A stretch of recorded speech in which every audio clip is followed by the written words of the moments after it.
కళ్ళ కింద నల్లటి వలయాలను జీవన శైలి మార్పు కారణంగా లేదా నిద్ర లేకపోవడం వల్ల వస్తుంటాయి. అందుకే సమయానికి సరిపడ నిద్ర అవసరమని అంటారు డాక్టర్లు. కొన్ని సందర్భాల్లో వైద్య చికిత్సలతో పరిష్కరించవచ్చు.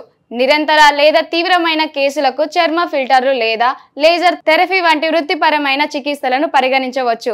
అయితే ఇలాంటివి కాకుండా మీరు కొన్ని ఇంటి నివారణలతో కళ్ళ కింద నల్లటి వలయాలను మాయం చేయవచ్చు. కోల్డ్ కంప్రెస్ కళ్ళ నల్లటి వలయాలు లేదా వాపును తగ్గించడానికి, రక్త ప్రసరణను మెరుగుపరచడానికి మీ కళ్ళ కింద ఉన్న ప్రాంతాన్ని 10 నుంచి 15 నిమిషాల పాటు కోల్డ్ కంప్రెస్ లేదా చల్లటి చెంచాలు, చల్లని టీ బ్యాగులు లేదా టవల్లో చుట్టబడిన కూరగాయల సంచితో మసాజ్ చేస్తే సమస్య నుంచి ఉపశమనం పొందవచ్చు. దోసకాయ ముక్కలు చల్లని దోసకాయ ముక్కలను గుండ్రంగా కట్ చేసి మీ కళ్ళపై 10 నుంచి 20 నిమిషాల పాటు ఉంచండి. ఇది నల్లటి వలయాలను తగ్గిస్తుంది, అలాగే కంటి నుంచి కూడా త్వరిత ఉపశమనం కలిగిస్తుంది.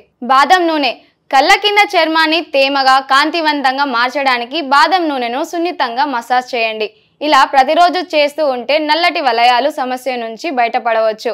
అలాగే కంటి వాపు కూడా తగ్గుతుంది. అలోవెరా జెల్ కళ్ళ కింద చర్మాన్ని హైడ్రేట్ చేయడానికి, తక్కువ నిద్ర కారణంగా వచ్చే కంటి ఒత్తిడిని ఉపశమనం కలిగించడానికి అలోవెరా జెల్ను పూయండి. దీనివల్ల నల్లటి వలయాలు కూడా తగ్గుముఖం పడతాయి. రోజ్ వాటర్లో దూదిని నానబెట్టి కళ్ళకుండా చర్మానికి కాంతివంతంగా మార్చడానికి నల్లటి వలయాలపై అప్లై చేయండి. ఇలా కొన్ని రోజులు చేస్తే చాలు, కళ్ళ కింద నల్లటి వలయాలను కనిపించకుండా మాయమవుతాయి. షేర్ చేయండి, లైక్ చేయండి, సబ్స్క్రైబ్ చేయండి. మరిన్ని వీడియోల కోసం బెల్ సింబల్ పై క్లిక్ చేయండి.